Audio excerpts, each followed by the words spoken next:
The $276 million phone call. On July 20th, 2008, a hedge fund manager in Connecticut placed a 20-minute phone call to his boss, one of the most powerful men on Wall Street. What was said in that call would later be described by federal prosecutors as the most lucrative single piece of insider information in the history of American securities fraud. Within days, the fund would begin quietly unwinding a position worth over $700 million. Within weeks, that decision would help generate $276 million in profits and avoided losses. And within years, it would help bring down one of the most successful hedge funds ever built. This is the story of SAC Capital and the insider trading scandal that nearly reached all the way to the top.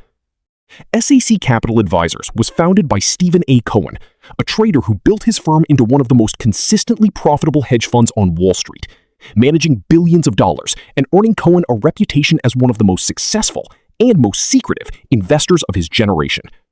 By the 2000s, SAC employed hundreds of traders and analysts, many operating semi-independently, feeding their best investment ideas up the chain to Cohen himself. One of those employees was Matthew Martoma, a portfolio manager working within SAC's Car Intrinsic Investors Unit. In 2008, Martoma became focused on two pharmaceutical companies, Elon Corporation and Wyeth, which were jointly developing an experimental Alzheimer's drug. The trades that followed centered on confidential information about the Alzheimer's drug trial involving the two companies. Prosecutors would later allege that Martoma had cultivated a source close to the trial itself. Sidney Gilman, an 81-year-old former professor of neurology at the University of Michigan Medical School, who testified that he gave Martoma the secret and disappointing results of the Alzheimer's drug trial nearly 2 weeks before they were publicly announced. Armed with information the public would not see for almost 2 weeks, Martoma made a decision that would define the rest of his career. He emailed Stephen Cohen directly, telling him it was important that the two speak. In the 20-minute phone call that followed, Martoma indicated to Cohen that he was no longer comfortable with SAC's large position in the two drug companies. What happened next moved with unusual speed for a fund managing billions of dollars in complex positions. According to the Securities and Exchange Commission's later findings, in portfolios where Cohen held exclusive or shared trading authority, SAC and its CR Intrinsic unit had built additional long positions in Elon and Wyeth worth more than $500 million. Over the following days, those positions were dismantled and reversed. By the close of the market on July 29, 2008, the combined short position held by CR Intrinsic and SAC had grown to approximately 4.5 million Elon securities, with the fund's trading activity accounting for over 20% of the entire reported market trading volume in Elon during the 7 days leading up to the announcement. On July 29, 2008, the results of the Alzheimer's drug trial were made public. They were disappointing.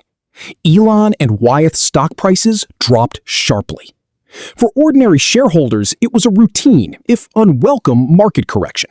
For SAC Capital, positioned precisely against the stock in the days beforehand, it was a windfall. Martoma's trades allowed SAC to make gains and avoid losses totaling $276 million, a figure that would later be described by prosecutors as the most lucrative insider trading scheme ever charged in the United States. For nearly 4 years, the trade sat quietly in SAC's history, one profitable call among thousands. But federal investigators, led by then U.S. Attorney Preet Bharara, had been building a broader case against insider trading on Wall Street since 2009, working methodically through a growing web of hedge fund employees, expert network consultants, and corporate insiders, willing, for a price, to leak information they were never supposed to share.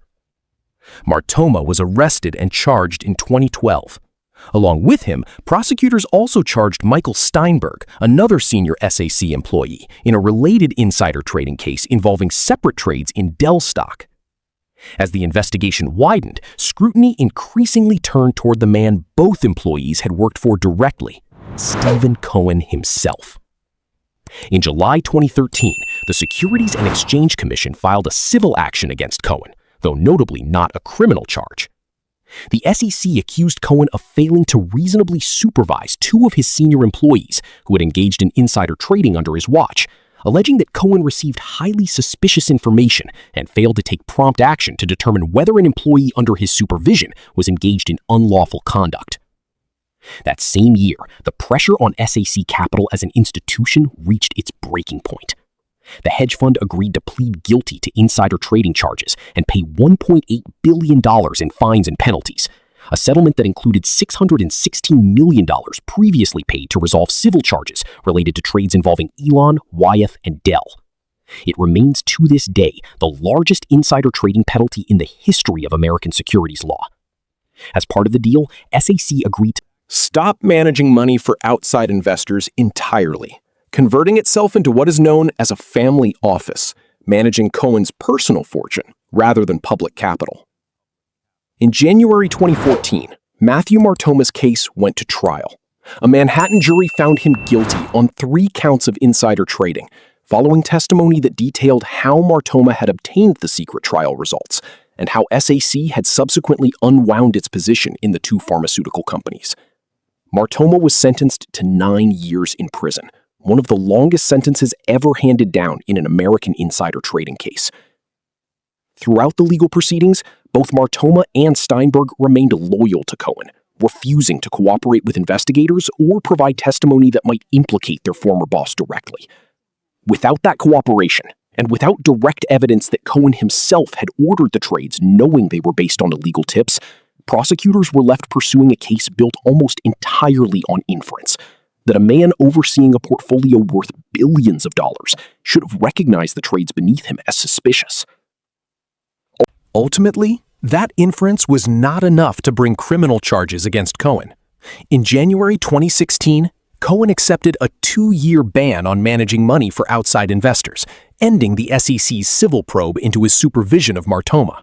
No fine was imposed, and the ban expired on January 1, 2018. By the time that ban lifted, Cohen had already begun rebuilding. He launched Point72 Asset Management, initially managing only his own fortune, and eventually reopening the firm to outside investors once his ban expired. Point72 went on to become one of the largest hedge funds in the world, a continuation, in nearly every practical sense, of the empire SAC Capital had built before its collapse. The SAC Capital case remains one of the starkest illustrations of how differently accountability can land depending on where someone sits within a criminal enterprise.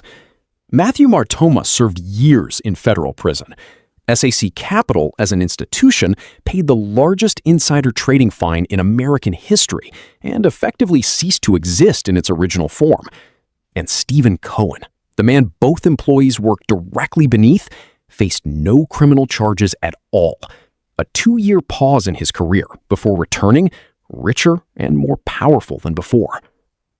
For federal prosecutors, the case remains, in its own way, unresolved, not because the facts of the trades were ever seriously in question, but because the question of what Cohen knew and when was never definitively answered in a courtroom. It stands as a case study in the limits of financial regulation. Sometimes, in the world of hedge funds and insider information, the person who profits most is not the one who ultimately pays the price.